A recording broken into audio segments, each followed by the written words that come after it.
2017 was an important point in time for Nintendo. It was the year that would make or break the company. All of that pressure left solely on the Nintendo Switch's success or failure. Nintendo had been burned by the Wii U. When the console first came out, Nintendo did not properly explain it to consumers. It wouldn't be wrong to say that when it was revealed, many couldn't tell if the Wii U was a new console or just a new controller for their last one, the Wii. As a result of the poor marketing, the lack of third-party support, and just general bad luck, the Wii U may not have been a failure, but it certainly wasn't a success either. But even so, hopes were high for this new console. The reveal trailer that dropped on October 20th, 2016, showcased a taste of what we might expect. The Nintendo NX, the original working title for the Nintendo Switch, seemed to look like so much video game fans were looking for.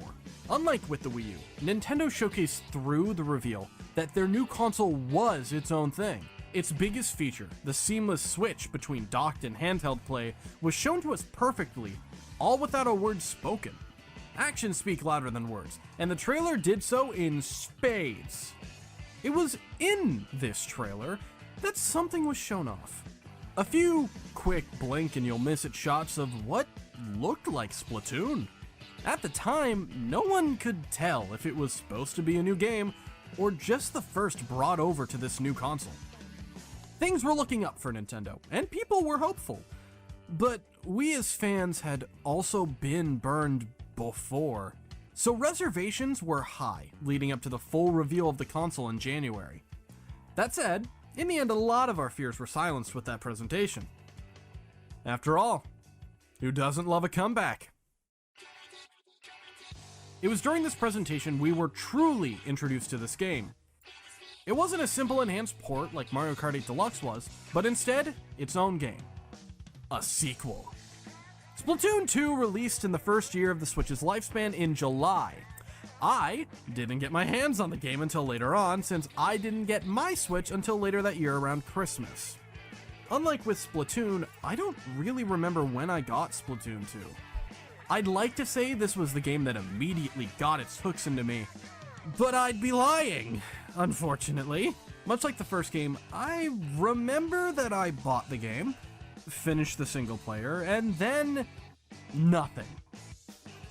I'm pretty sure I sold my physical copy around the same time as well. I still didn't care for the multiplayer, and the single player couldn't really hold my attention past the first playthrough. That all changed, however, with the announcement of the game's DLC, Octo expansion. We're not talking about Octo expansion today, as much as I want to. We'll get to it, just not this video. That deserves its own time. Point is, when the DLC came out, it freaking command grabbed me and dragged me right into the thick of things. I was playing the multiplayer and enjoying myself. I was completing Salmon Run shifts. The only thing I really missed out on was Splatfests. Those I didn't really have time to do when they happened. But here we are. And with that, let's actually talk about the game now. There's no huge departure in gameplay here. Everything about the first game that worked is back again. It still turns you a squid, it still shoots things with ink, and it's Splatoon overall. All things considered, there's a lot here that mirrors the game's predecessor. First, much like the original, I give you the game's character creator. Good news, everyone! We have options! Unlike the first game's measly 3 options, gender, skin tone, eye color, now there's more! The originals are back, only this time there's a lot more eye color options to choose from. Hairstyles are the biggest notable improvement, allowing for an array of customization that really helps your character feel more like yourself if that's what you're going for. Lastly, there's your choice of legwear. Since Splatoon's gear system only has slots for hats, shirts, and shoes, this is a nice addition. With customization out of the way, let's get on to the tutorial. I pity whoever needs to clean up the broken balloon pieces whenever someone does one of these tutorial levels, to be honest. Splatoon 2 controls basically one-to-one to the first game. Move with the left stick, turn into a squid with the left trigger, throw bombs with the right bumper, shoot with the right trigger, reset the camera with Y, all that familiar shit. There's only one main difference, that being the jump button. See, Splatoon started on the Wii U, which meant that it played by that console's controller layout. And as you can see, The controllers aren't quite lining up. The Splatoon series has your jump button set to whatever face button is closest to the right stick. On the Wii U, that was the X button. On the Switch, which flips the location of both the face buttons and right stick, it's the B button that makes you jump. Going from one to the other is a touch confusing at first, but you get used to the change rather quickly. The switch to, well, the Switch, changed a lot more than just the position of the jump button. It also changed the position of the gamepad screen, that position being non-existent, but semantics. In exchange, everything they would have shoved to the gamepad screen has been made into a new menu accessible by pressing the X button.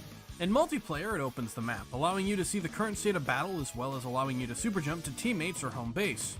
Outside of it in the hub, you can use it to fast travel to the various shops, lobbies, and other such areas.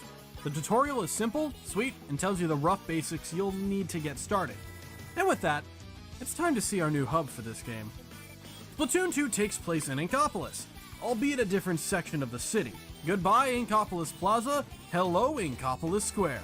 It's familiar, but decidedly different in what's available. You still have all the shops you'd expect to have: shoes, shirts, hats, weapons, and gear slot stuff. You still have the lobby for multiplayer, but you also have so much more. And what is still here is mostly different compared to the first game.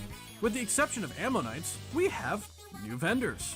The vendors have moved on to new pastures, such as Annie, who now manages an online shop you can access on the NSO app, and Krusty Sean, who stopped selling shoes in favor of opening a food truck. If only Sheldon did as the others did. Unfortunately, he's still here and still haunting my nightmares. Speaking of weapons, Splatoon 2 is host to so many different types, and each one usually has 2 to 3 different kits to play around with. But it's here where things are a bit different as well. Splatoon 2 keeps most of the sub-weapons from the first game, sans one, but does away with all specials from the first game. And as much as I'd love to go into the details of all that stuff, I don't have time to really give it the deep dive it deserves. Plus, there are a lot of creators who have already done so, who have dedicated videos on the very subject. If you're interested in anything like that, I'd recommend Chugga Conroy's video on Splatoon 2's weapons. It is hours long, full of well-researched content, and makes any attempt I'd try my hand at feel pale by comparison. And back on the topic of the new shopkeepers, they're alright. Some of them are better than others, but they all have their own vibe to them. Replacing Shrimp Kicks, we have Shella Fresh, run by Bisque. Cooler Heads is replaced by Headspace, run by Flo and Crayman. And lastly, Jelly Fresh is replaced by Ye Old Cloth Shop, run by Delfonso.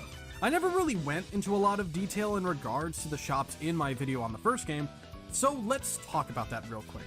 Your options are all based on what is available on the daily schedule, but it's not quite that simple. For starters, each gear item doesn't always have the same main ability. If you find a piece of gear in a shop that you already own that has a different main ability to the one you have, you can swap them out. It ain't free, as you still need to buy the gear, but it's a nice option to have. Gear also has different brands attached to them. These brands affect the likelihood of receiving different sub-abilities when you level your gear up. I'd go into more detail on which brand does what, but we'd be here a while if I did so. Speaking of gear and abilities, Spike has also moved on. In the first game, he would make use of super sea snails to upgrade your gear amongst a slew of other things. Well, as it turns out, he struck it rich doing this. And now we have this kid taking up the mantle. This is Merch. He's basically the new Spike. Want to increase the number of slots on a piece of gear? He can do that. Want to re-roll the sub-abilities a gear has? He can also do that. Want to scrub those same slots clean to make room for new ones? He can do that too. Speaking of scrubbing slots, doing so will give you ability chunks. You can use these with Merch in order to apply sub-abilities to a piece of gear. The number of ability chunks you'll need increases with each sub-ability you add of the same type already in another sub-slot though, so it's good to diversify. He's also where you collect the items you order off of Annie's NSO shop. Merch also offers a new service. With the help of Annie, you can order a piece of gear another player is wearing through him. It may not come out the same when it arrives the next day, but it is a nice option. Oh, and remember what I said about Krusty Sean having a food truck? Yeah, this is it. He doesn't trade in cash, however. Instead, he chooses to make bank by having you pay with meal tickets. While it doesn't seem like a viable way of earning a living, it's a very powerful service he offers in exchange. You can trade in meal tickets to get a bonus to your experience gain or money upon completing matches, or you can use a drink ticket to increase the experience gained on gear and increase the odds of getting a specific ability type. It isn't guaranteed you'll get that specific sub-ability, but it's higher odds, which is always good. That said, unless you're level 4, you won't have access to any of this. Unless you're fresh enough, these guys will not give you the time of day. If there's one thing I'll give Sheldon, begrudgingly, his bar for how fresh you need to be is a lot lower, as he'll start offering his services at level 2. He does still bar you from specific weapons until you're a higher level, but he at least doesn't kick you out immediately at level 3. Compromises. Anyways, I've been mentioning gear and abilities and all these other utilities so far, but why? Why would I be doing that? That sounds like a lot of work to write, record, edit, etc. Well, unlike with Splatoon on the Wii U, this game actually still has an online presence! Splatoon 2 has a functioning lobby that you can use to join Turf Wars with, and since I can talk about them now, let's do so. The lobby is home to your online play. There are 3 modes on offer here. Turf Wars, which are your basic casual matches. Turf War pits 2 teams of 4 against each other on a map. The goal is to paint every surface that counts as the floor in order to earn points. The more ink you've painted on the map that's your color, the more points you'll get. Get more points than the enemy team, that's a victory. Each match is only 3 minutes long, and it's once you get to the last minute that everything is decided. As you tick over into the final minute, Now or Never starts playing, and you know it's for keeps this time. One of the gripes I have with Turf War is that it doesn't truly matter how good you were doing in the first 2 minutes of the game. If you slip up once during the last minute, hell, even the last 30 to 20 seconds, that could immediately cost you the game. Don't get me wrong, I love Turf War, I enjoy the hell out of it, but it's not perfect. If you're like me though and want something a bit more meaningful to the overall match, then Ranked is where things get interesting. Ranked has 4 game modes to its name. There's Splat Zones, Tower Control, Rainmaker, and Clam Blitz. Splat Zones is the closest to Turf War. You still need to paint a zone with ink, but now it's not the whole map, just one area. You need to earn enough points to win by holding that zone for a period of time. If you lose control of the zone and the enemy takes control, you don't lose your position, but you do have a buffer added you have to get past before your score can go further. Tower control is similar, only this time the zone is a tower and that tower moves. The tower starts at the center of the map. Your goal is the endpoint near the enemy team's spawn. To move the tower, you need to be standing on top of the tower. This, rightfully, makes whoever is moving the tower a bit of an open target. If you lose control of the tower, it won't reset, but you will have to move the tower back the way it came. Rainmaker is another one. Both teams are vying for control of the Rainmaker. Whenever it's available, both teams will need to break its shield. Whichever team is able to break it will cause an explosion of that team's ink, which will eliminate any enemies within range. You grab the Rainmaker, you're carrying it. The Rainmaker makes it so you can't use your primary, secondary, or special while you're holding it. In exchange, you get a pretty powerful charge shot that will one-tap enemies if you hit them. You need to reach a pedestal on the enemy team's side with the Rainmaker, and if you lose control of the Rainmaker, yep, your progress stays where it was, and not a step further until you can get past it. If no team controls the Rainmaker and enough time passes, the Rainmaker will reset to the center of the map. Lastly, there's Clam Blitz. Clam Blitz is a thing. Basically, you collect clams and you want to throw them into the enemy team's net in order to score points. However, to do that, you need to break the shields around it. To do that, you need 10 clams to make a power clam. Throwing one of these will break the shield open, allowing you to throw clams into the net for points. Standard point rules apply here as they do with the other modes, blah blah blah.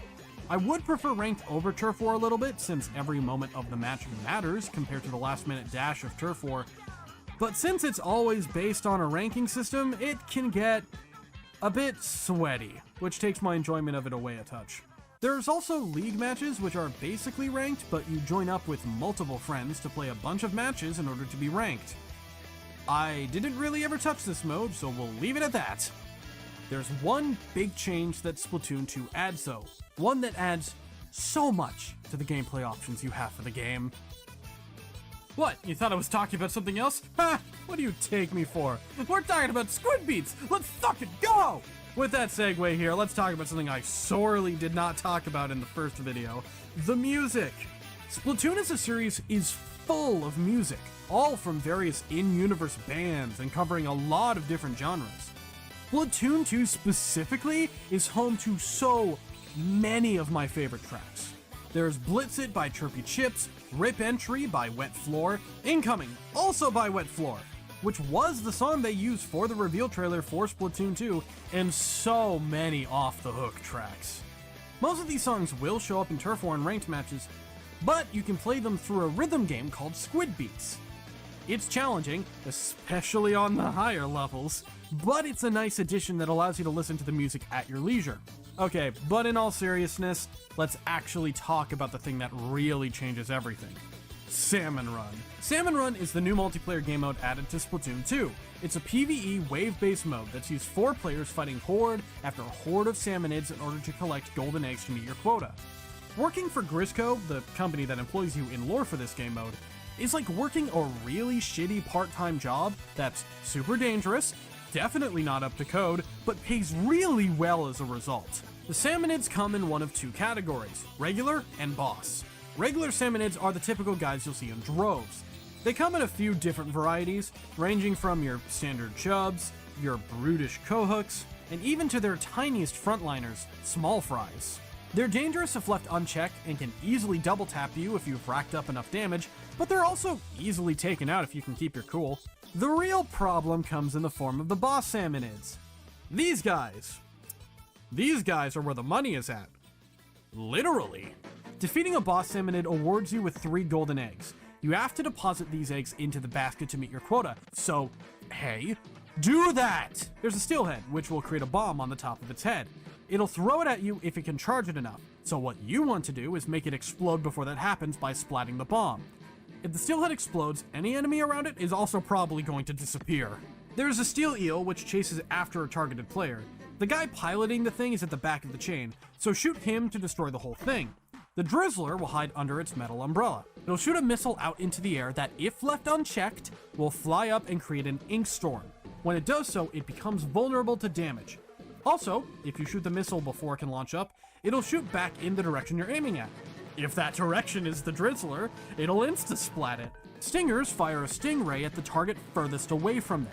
They sit atop a tower of pots, so you want to destroy all of said pots to drop them into the flame at the bottom. Scrappers are little shielded moving guys. Shoot them enough and they stop in place so you can attack their defenseless back. Maws are sharks. They'll swim up underneath you and rise out to bite the squid not paying attention. If you throw a bomb before they do so, they'll be eating a bit more explosions than they'd like. And then there's the flyfish. For the love of everything good about this game, end this thing before it has the chance to become a nuisance. The flyfish will fire off tentamissiles at whoever it targets. When it does so, its bins open up. To destroy them, throw a splat bomb into each one. Please do this as soon as they spawn. You don't want to deal with 3 of them in the last 10 seconds of the wave.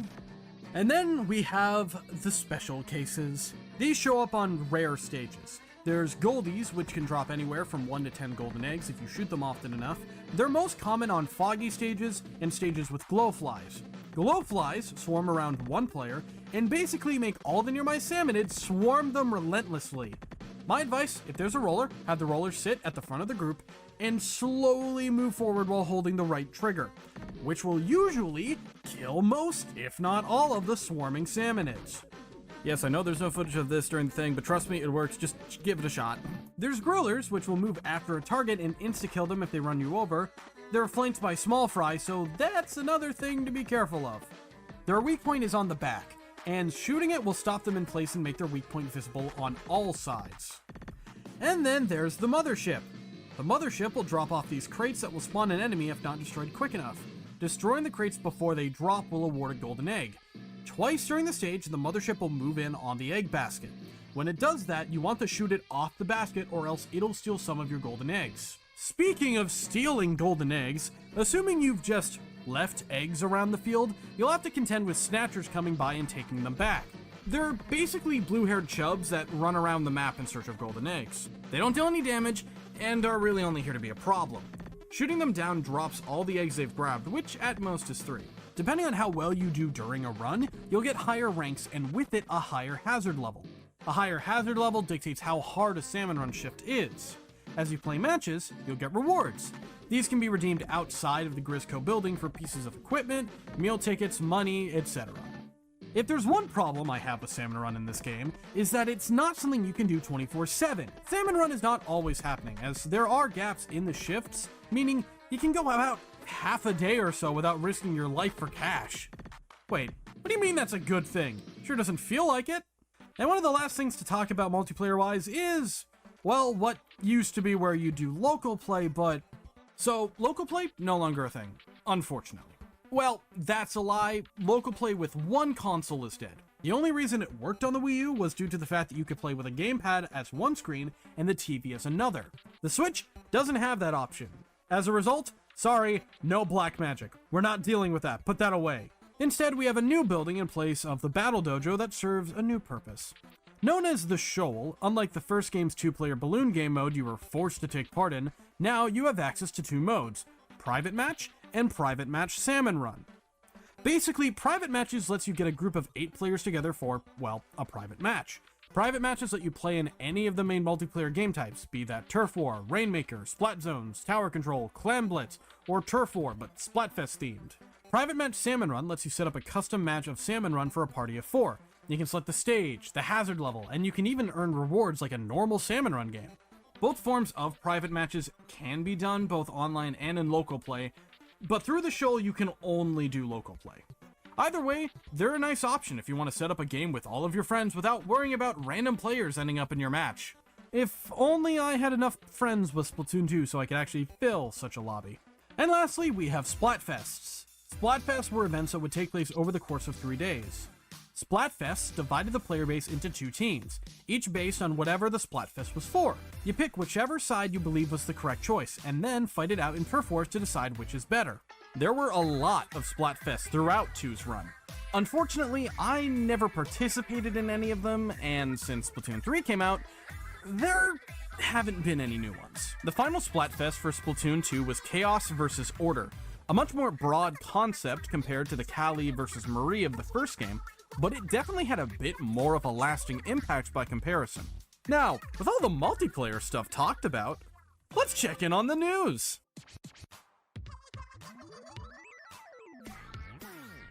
The news is about the same as it was in Splatoon. The big difference is in who's hosting this time. Splatoon 2 introduces Off the Hook as our news anchors for this game. They're another idol group, not dissimilar to the Squid Sisters, made up of these two, Pearl and Marina. Their job is to tell us what stages are in rotation at the current point in time for both Turf Wars and Ranked. They also let us know what stage and gear is in rotation for Salmon Run shifts, assuming one is on at the time. And if, say, an update or a Splatfest was being announced, they'd let us know that as well. But this time, not so much, as we got a bit of a breaking news story to interrupt us. This just in, the great Zapfish has been stolen, which is like the worst thing since it kind of powers Inkopolis. Oh well, not like we can do anything about it. Who knows? Hey, wait a second, this feels familiar. Oh, wait, there's more? Oh yeah, and Callie the Squid Sisters has gone missing. Neat. Doubt that'll have any plot relevance, but man, this still feels really familiar. Who knows, maybe this strange inkling that just dropped into the sewers would know why that is. Welcome to Octo Canyon, the hub world of Splatoon 2. Much like the first game, we're recruited to the new Squidbeak Splatoon as Agent 4 pretty quickly once we arrive by our primary navigator, Marie. Yeah, turns out that the strange inkling we followed down here is actually Marie of the Squid Sisters. You'd assume that'd be a big deal to our player character, but they seemingly don't know or don't care who Marie is when it comes to her fame. Marie explains to us that the great Zapfish has once again been stolen, and since Agent 3 and Captain Cuttlefish are currently off on a mission, and Agent 1 is absent, it's been up to her to figure something out up to this point.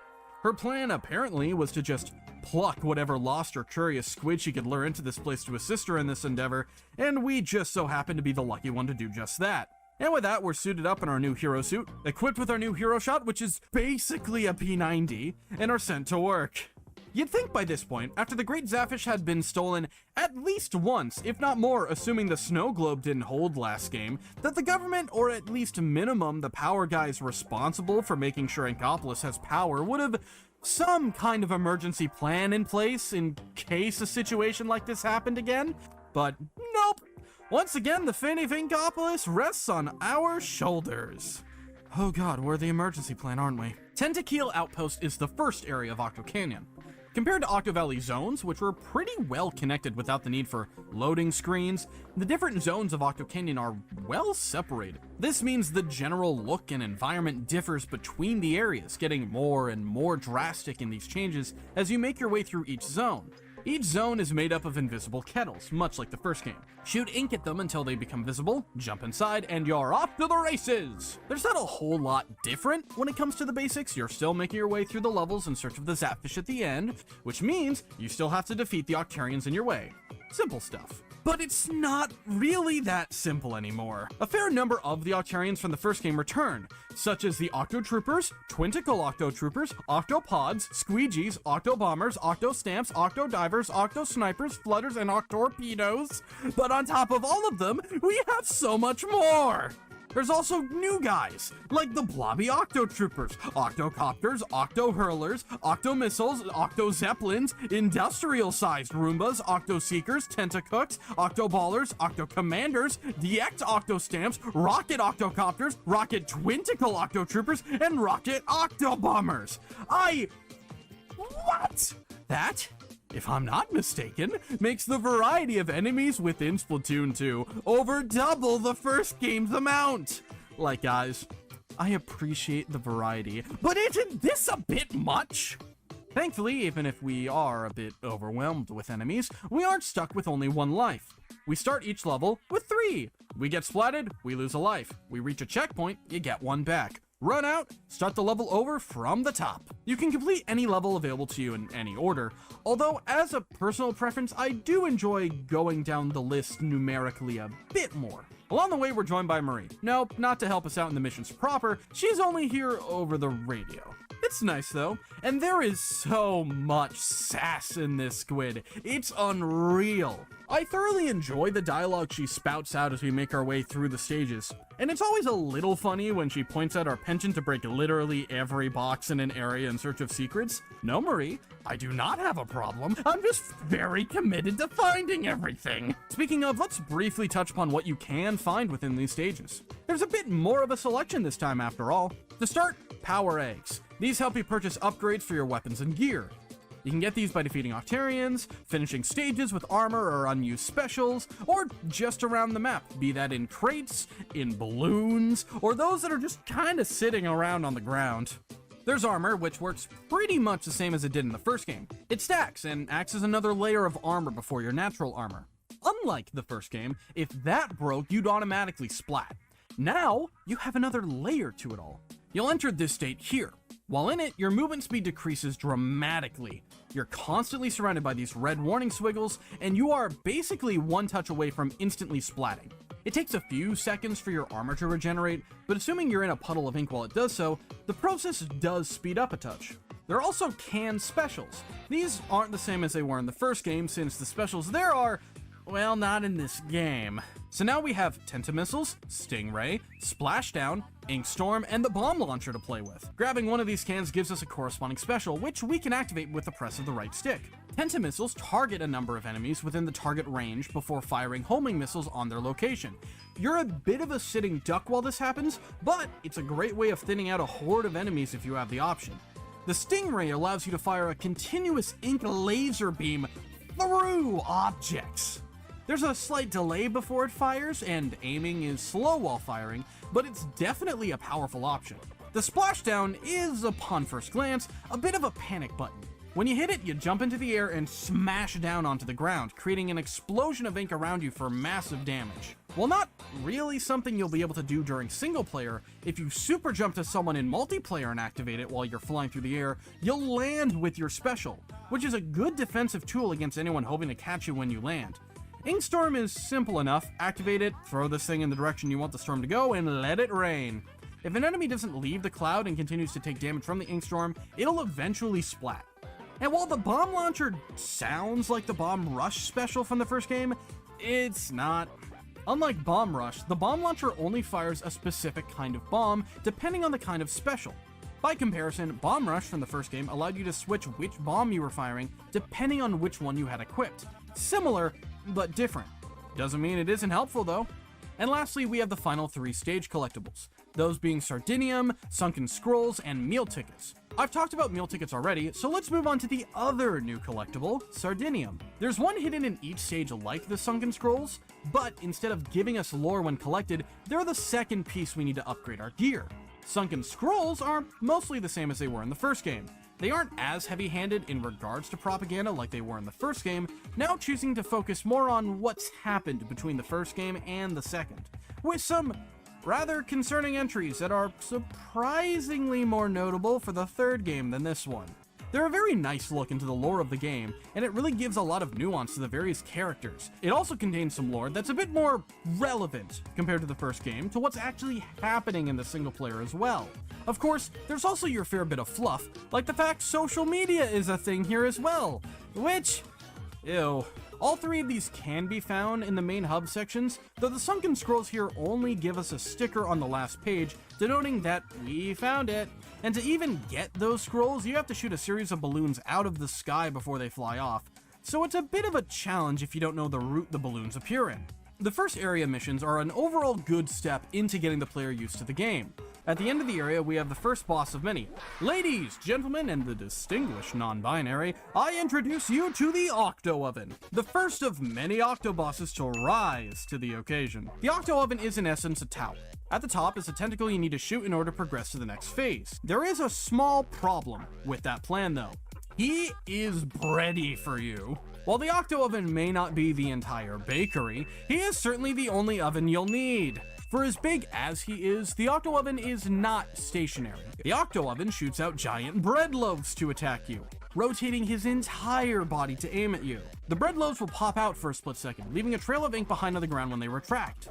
After enough time passes, the boss will pop all of the bread loaves out, entering a stun state. During this, we can spread ink onto the sides of the bread to get higher up.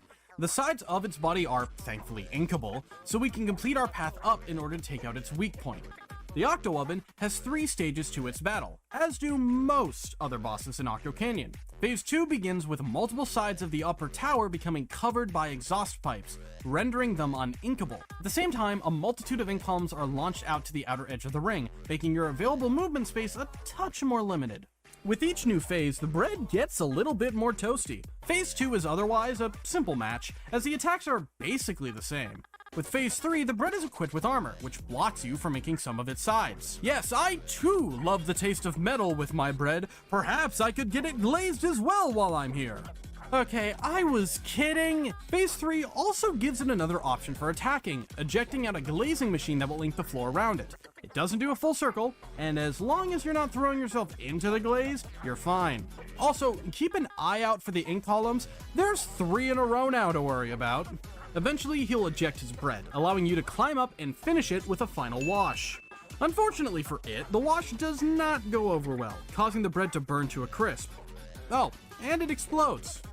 You know, maybe mixing ink with an electric Zapfish isn't the best idea, all things considered. With the first boss down, we have a post-boss call with Marie about our efforts up to this point and what's ahead. It's also here we're introduced to the last member of our team, and oh, come on! Ugh. Hello everyone, shall I introduce you to Sheldon? Again? From this point on, he'll be joining Marie in radio chatter as we move our way through the stages. He has his moments of being helpful, but with each moment it becomes more apparent I can't escape him. He also gives us access to something rather important. This here is the Ammo Knight's Enhancifier.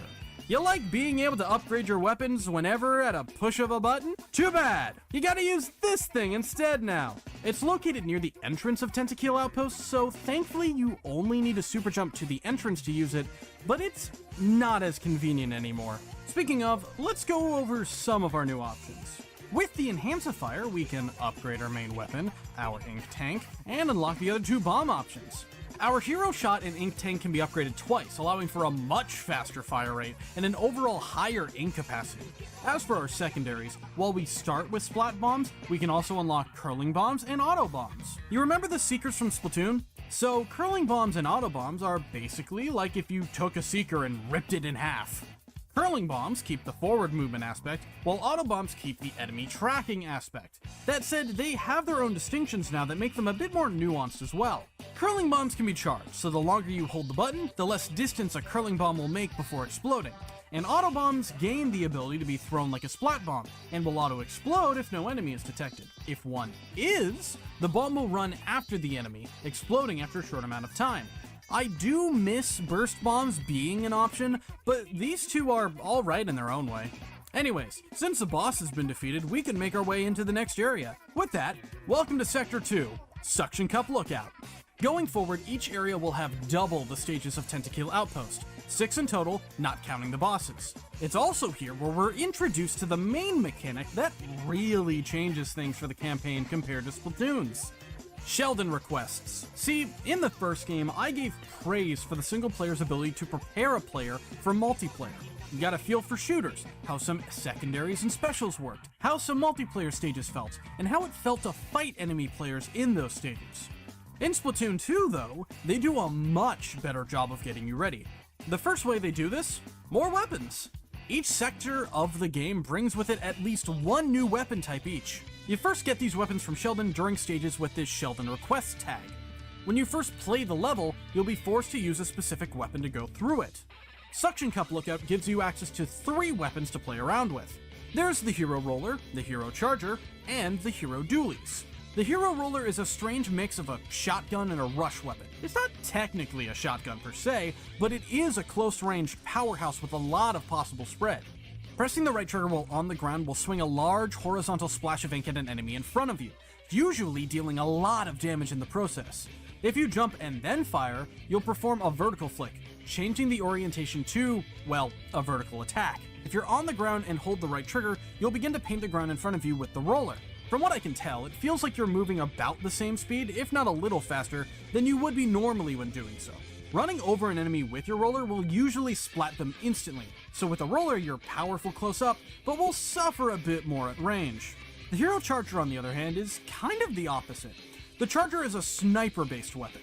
There's no scope, but you'll see a targeting line when you're preparing to fire to help you aim. Unlike snipers in other games, you can't just tap the right trigger once and insta-splat something. The Hero Charger is a charge weapon.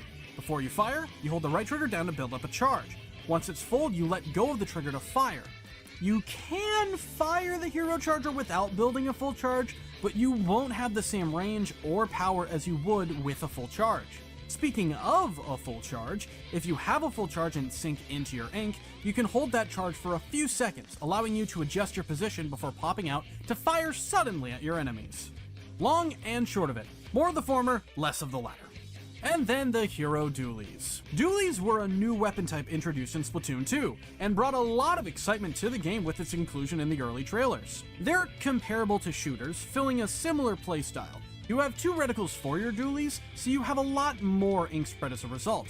But the big addition dualies added to the game were dodge rolls. With the Hero Dualies, you can dodge roll twice by holding the left stick in a direction and pressing the jump button while firing. When you dodge roll, the 2 reticles will merge into one while you're stationary, and your fire rate will shoot up massively. That said, both dodge rolls and the rapid fire mode eats into your ink a lot, so you'll want to keep an eye out on your tank as a result.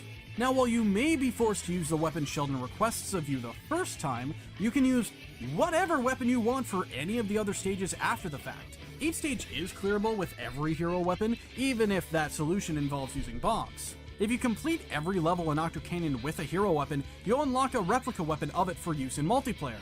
They're basically just reskinned versions of the basic kits the hero weapons are based on, but it's a nice bonus. And no, I'm not doing that.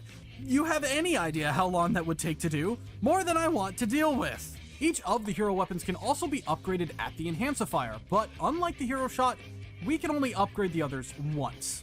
With the last stage of Suction Cup Lookout, however, we're introduced to a bit of a return. Each stage before a boss is a fight against Octolings. Octolings once again act as player NPCs in the single player, giving us a chance to test our skills in a pseudo-multiplayer-esque environment. They aren't exclusive to these stages, mind you, but you'll always find them here in these ones. Unlike the first game, where we were just making our way to the other side of the map to collect the Zapfish, Splatoon 2 introduces the concept of mini Zapfish, 8 of these little guys comparable to a single Zapfish. As a result, we'll be moving all over the place, as these little guys are positioned all over the map. They're usually guarded by Octolings, and this time they'll have different weapons for each stage. Sometimes they'll be using rollers, other times blasters, or hell, just a mix of options to test yourself against. Octolings were a really popular part of Splatoon single player, to the point where people were begging Nintendo to let them play as Octolings. With Splatoon 2, the possibility was there. One of the new idols was clearly an Octoling. But at launch, we weren't quite so lucky. But that was just at launch. No, we're saving this for Octo expansion, we're moving on. The boss of Suction Cup Lookout is the Octo Samurai. For this fight, you're forced to use the hero roller. But considering your opponent is basically doing the same, it's only fair to match him blow for blow in honorable combat. After all, don't bring a shooter to a roller fight. That's just mean. The Octo Samurai is quite literally using a giant roller. He'll horizontal flick the weapon at you, sending out a massive splash of ink in the direction he swings. Your goal is to hit him enough times to expose the weak point, so it's a match of attrition between the two rollers. At certain points in the fight, he'll engage his secret weapon, turning his roller into what Sheldon describes as the Octo Cycle. He'll rev up in place as he aims at you before shooting ahead. He'll stop at the edge of the arena, leaving him open for a few seconds to take a hit. With Phase 2, he realizes he can switch to vertical flick mode, and a lot more options become available to him. Now, he might swing 3 lines of ink at you with vertical flicks, or if he's feeling spicy, he'll perform a spin attack if you're close by. There's a slight charge to it, so you'll want to be on the lookout for the moment his eyes flash, as that signals his usage of a spin attack. Best stay clear of him when you hear or see the flash. With Phase 3, he unlocks even more power. His vertical flicks are now full stage attacks, and he'll even turn while driving the Octo Cycle. I should note, at any point during this fight, you're able to knock him off balance if you hit him enough, pausing whatever attack he's building up to. Overall, he's a fun boss with a lot of style. Once you defeat him for the honor of your family or whatever, you briefly touch base with Marie, and some weird interference. Sheldon has a possible answer, but before he can go way too in-depth on his explanation, Marie expertly stops the conversation by going through a tunnel on an elevator. I swear, this squid is my hero sometimes. Welcome to Sector 3, Beaker's Depot. It's here where it quickly starts to become apparent how well designed the hub sections are.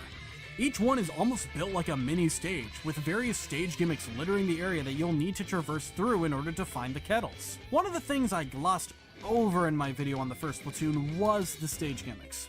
I didn't want to get into a play-by-play of every stage, but I still feel like I could have said more. So let's rectify that mistake with this video. There are so many stage gimmicks in this game. It's awesome. The stages in the campaign are usually based around the weapon you're sent in with gimmicks that highlight them as well. You have stages with Rollonium bundles, which are basically insta-splat objects that you can send flying when you hit them. There are grind rails, which are an awesome addition to gameplay and make for some very fun platforming sections. Grab links pull you toward them when hit by your ink or bombs. There are platforms that move when you hit these propellers. You have dash pads that will send you flying when you step on them. There are the industrial squeegees, which you can ride on, allowing you to aim them at enemies and run them over. There's ink furlers, which will pop open when you shoot them, but will retract after enough time passes or when enemy ink hits them. There's sponges that will grow when you ink them and shrink when enemy ink hits them. There's the self-explanatory bounce pads, there's switches that move platforms, there's invisible surfaces you need to ink in order to see, and a slew of others I'm probably missing. Splatoon 2 has a massive amount of stage variation, which gives way for some very creative levels, as well as some downright devious hiding spots for Sardinium and Sunken Scrolls. I can't talk about them all too much, which pains me, but I want it to be said all the same. Speaking of stages, we have some new ones with new Sheldon requests. Introduced in Beaker's Depot are the Hero Splatling and the Hero Slosher. This is a bucket. Dear God. There's more. No.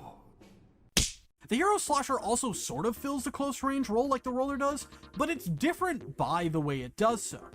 With the Hero Slosher, you're basically throwing a bunch of ink at a guy. The biggest advantage this gives is the fact that you can arc your throw, launching ink into the air so it'll fall, which means this is perfect for defeating shielded enemies. It's a fair bit ink hungry, however, but its destructive power is a decent enough compromise. The Hero Splatling, on the other hand, is a bit of a mix between a charger and a shooter. You charge up your shot like you would a charger, but when you release the button, it fires like a long-range shooter. You can't hold a charge when swimming through ink like the Hero Charger, but the high rate of fire and damage potential of this weapon makes up for that by a lot. You can't add to a charge once you've let go of the trigger though, so be aware of when you'll stop firing and plan accordingly. It's here I do want to talk about one more thing. These guys, Tentacooks. I briefly brought them up earlier, but man are they annoying. They usually either drop a key upon being defeated or open up a path to the next area, so your goal is usually to just splat them as soon as you see them. However, these guys are fast and will run away as soon as you get close, so the goal quickly shifts to outmaneuvering them. That said, they'll also drop splat bombs behind them as they run, so you can't just chase them down without consequence. The boss of Beaker's Depot is a bit of a returning foe. Back for revenge and a second chance, it's the Octo Stomp. He's back! Phase 1 is quite literally the same as it was in Splatoon. You still need to ink its sides once it fails to crush you with its face, and then swim up to its back where you can shoot its tentacled weak point. Simple, easy, familiar. One problem? He's got a coat! Introducing Neo Octo Stomp. Now, with his sweet new coat, he is uninkable, meaning you can't just ink his sides anymore. Also, his coat apparently comes with a Gatling gun on the top? Right, so he's got range and martial options. So, now what? Oh yeah, the massive weak spot on his face. The buckle holding his coat down can be broken with enough ink, ripping the Octo Stomp from his protection. After that, same rules as Phase 1. With Phase 3, well, 3 faces are better than 1, I guess. The buckle is still only tied to the face in the middle, and once you break it, say goodbye to the other faces as well. Now there is a way of cheesing the fight by just dropping down here, but that's no fun. I mean, if you find it fun, have at it, but for me, nah, this guy's not hard enough to warrant it. With the defeat of the Neo Octo Stomp, you get another call by Marie, who finally explains the other reason she needed our help. See, Callie's gone missing. We already knew this, but it's revealed she went missing the exact same day the great Zapfish did, so obviously there's a connection between the two. Somehow. Marie's in a really tight spot as a result, so the fact we're here to help is something she's super thankful for. Whoever interrupts this moment between us, though, definitely doesn't feel the same. Now, here's a good time to really talk about the elephant in the room. At the end of its major update cycle, Splatoon games usually have something called a Final Fest, which is basically the final main Splatfest of that game. In Splatoon 3, it was called the Grand Fest, but we're not there yet, so yeah. Point is, the final Splatfest of Splatoon was Callie versus Marie.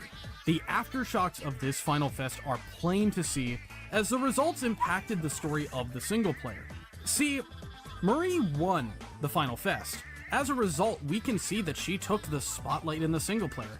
Callie did not win, and her reward was apparently being kidnapped, which, well, that kind of sucks, to be honest. All things considered, the actual effects the results of a Final Fest have on a game's story and identity is not something we have a great understanding of yet.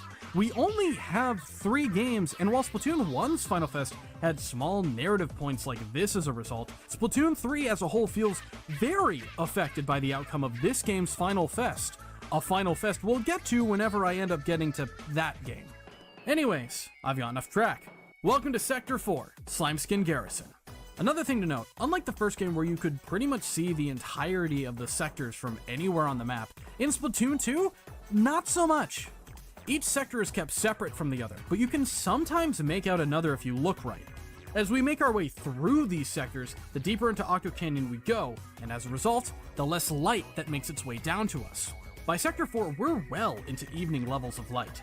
There's 2 new weapons in Sector 4, that being the Hero Blaster and the Hero Umbrella.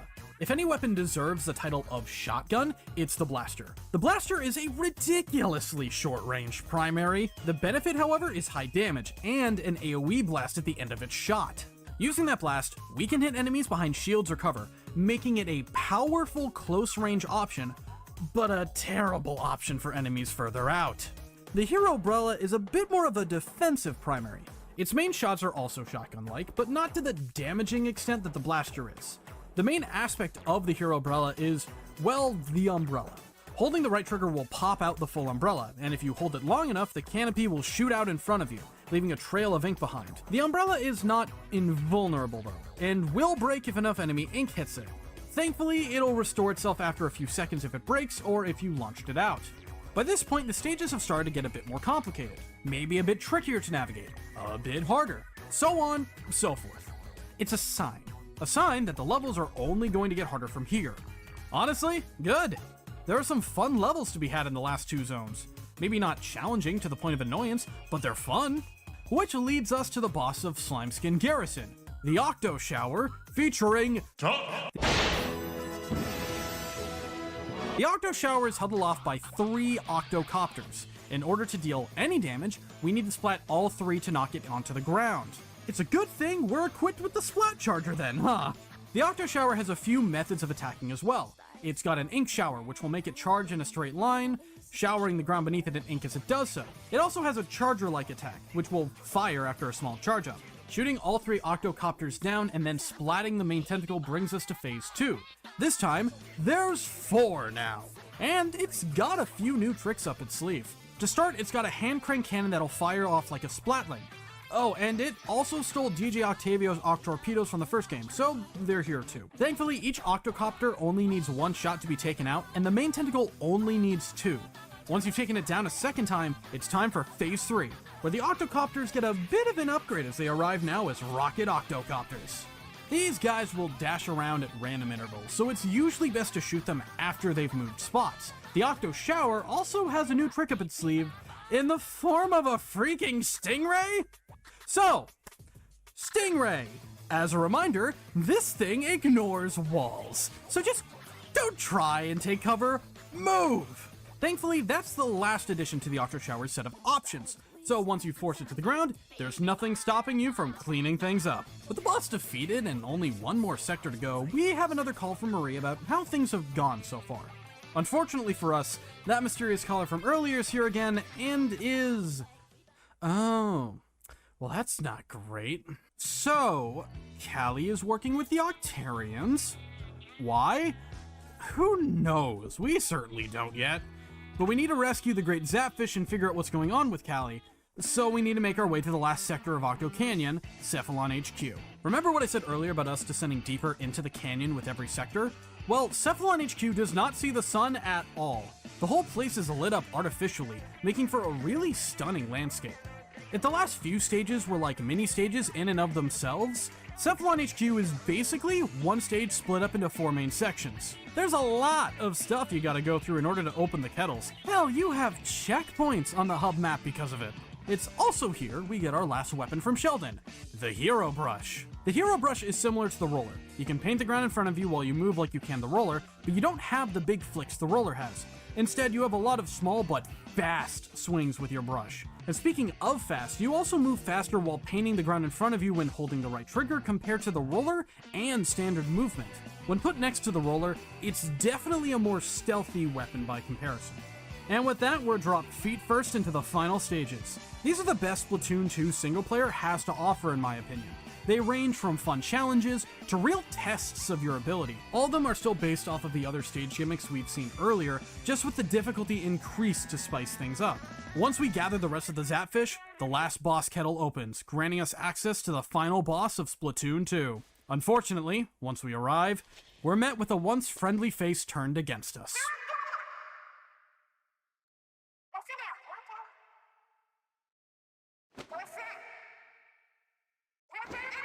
Callie is here to defeat us, but she alone is not the final boss of Splatoon 2.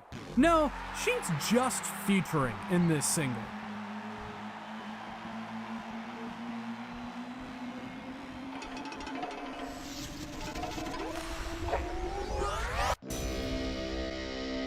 The real star of the show is, once again, DJ Octavio. Apparently, Callie's been mind-controlled by the hypno shades she's wearing, which allowed DJ Octavio to quote-unquote remix her brain. As a result, our words aren't able to reach her. So, all we can really do now is fight.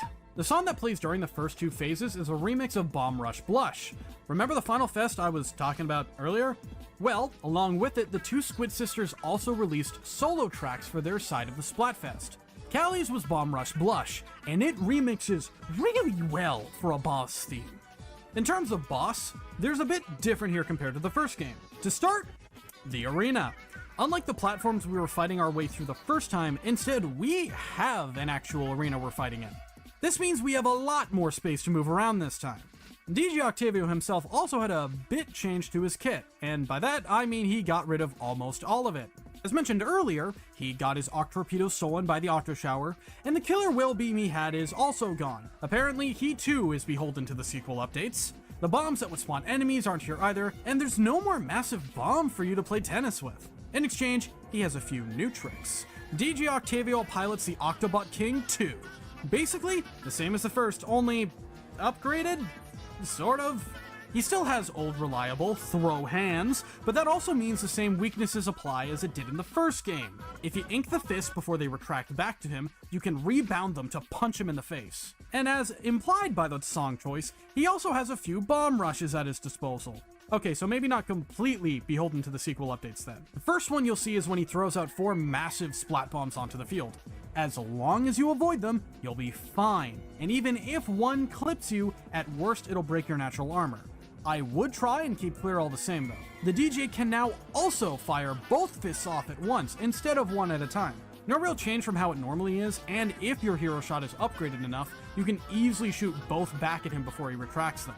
That said, his fists won't always be an open target, as he's learned the art of spinning. This neat trick allows him to make his punches uninkable, so just don't get punched. Once you knock enough of his fists back to sender, Octavio will be launched out of the Octobot King 2, allowing you to shoot him and progress to Phase 2. With Phase 2, he'll get some elevation. When he's throwing hands, there's really no difference. But in some actual new additions, he can steal the Ink Shower's gimmick and shower a part of the arena himself. Oh right, Bomb Rush. Yeah, he also has suction bombs at his disposal. He'll fire off 4 suction bombs in pairs of 2, so much like with the splat bombs, get out of the way. He also has these calamari balls that he'll launch at the ground around you. If you don't splat them before they go off, they'll turn into small ink tornadoes that'll make moving around a little bit more difficult. They don't last long, so if you miss a few, it's not the worst thing to deal with. Once you knock him out of the Octobot King 2 again and send him flying back, Murray will arrive on the scene, dressed to impress with Sheldon, driving the flying truck? You know what? I'm literally fighting weirder. Never mind. Marie aims her hero charger at Callie and fires a shot that knocks the Hypno Shades off her head, disorienting her as we enter Phase 3. Phase 3 changes the music once more, as Tide Rush begins to play. What's great about this song is that it's a remix of Marie's final Fest song, Tide Goes Out, mixed into the Bomb Rush Blush remix of this boss fight. Honestly, the little detail of that is awesome. With Phase 3, DJ Octavio decides it's time to speed. His punches have upgraded, and now he'll perform dash punches, where he'll dash to the side before throwing his fists at us. Otherwise, it's pretty much the same fight we've had up to this point. Shame Marie is too busy singing to give us fire support, but we got this. Eventually, once we knock Octavio down again, Kelly finally comes back to her senses. It's at this moment Marie brings out her secret weapon, a boombox from somewhere that begins to play what some argue is the better version of that heavenly melody.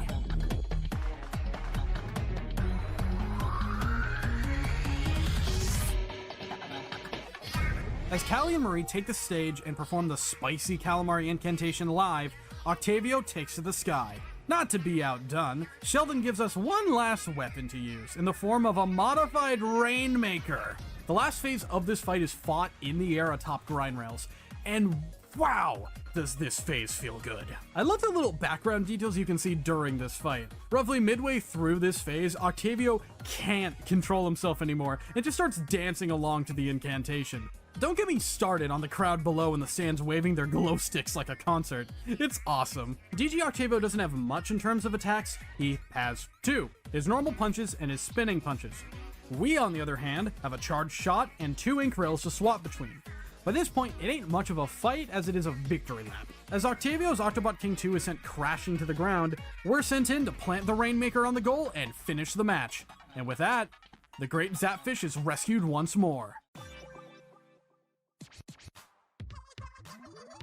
Oh hey, the news! Ooh, the great Zapfish is back. Neat. Oh, and Callie's been found. What? Where was she? Who knows? She hasn't said anything about it.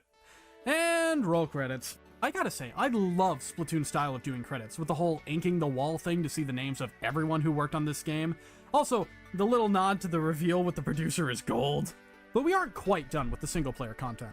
Upon our return, Marie congratulates us for our help in stopping Octavio, who's returned to his snow globe where he'll hopefully stay put. Never mind that he's starving, apparently. All is right in the world. Except that Callie willingly put the hypno shades back on whenever we go and redo the final boss fight. Like, come on, the style isn't worth this shit.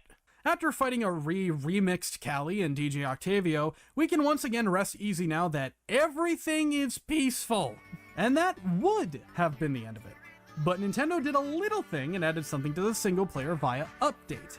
Once you've beaten the game, when you come back, after the first time, you'll be met by Marie and Callie at Tentakill Outpost. Talking to them will let you hear all sorts of stuff, like general talk between the two, the fact that Marie has a rather in-depth encyclopedia on our multiplayer prowess. Normally, I'd call that concerning, but considering the context surrounding everything, I ship it. Also, remember my note about Flyfish? You see my problem? Splatoon 2. What a game. Man, how do I even properly do this bit? Splatoon was a surprise hit on the Wii U, a game that exploded in popularity despite the odds. Splatoon 2's possible success didn't really ever feel in question to me. The biggest drawback Splatoon had going for it was that it was on the Wii U. Just by being on the Switch, Splatoon 2 had exponentially multiplied its possible audience due to how well the Switch was selling. And Nintendo knew this. The game launched with Joy-Con colors inspired by the game, a limited edition Pro Controller, and by September, the game was bundled with the Switch for a special bundle. Splatoon 2 cemented the series as one of Nintendo's heavy hitters, showing the first game wasn't just a lucky break or a fluke. Even now I love this game so much, and having replayed the game, it's definitely confirmed to me that this one is my favorite. It has its moments of weakness. The campaign feels a bit like they copied and pasted the first game's story with some tweaks. The final boss is absolutely easier compared to the first games. Salmon Run shifts don't last 24 hours, etc. But there's so much good here that those are really just nitpicks at this point. And normally that would be the end of things.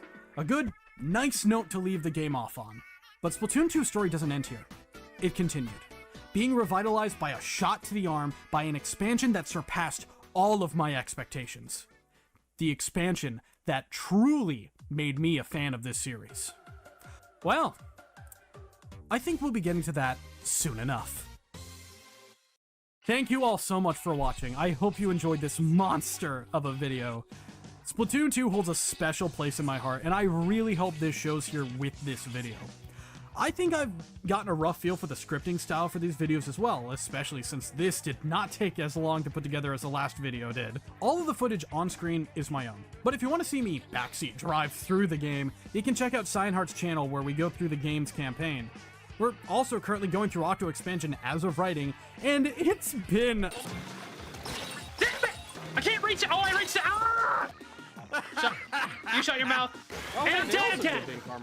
God, frickin'! Welcome to Girl Power Center. A time so far. Give it a check out. You will not regret it. If you haven't seen my video on the original Splatoon yet, or would just like to rewatch it, check it out here. Thank you all so much for watching, and I'll see all my fellow procrastinators again, and whatever the hell we end up doing next. Jana!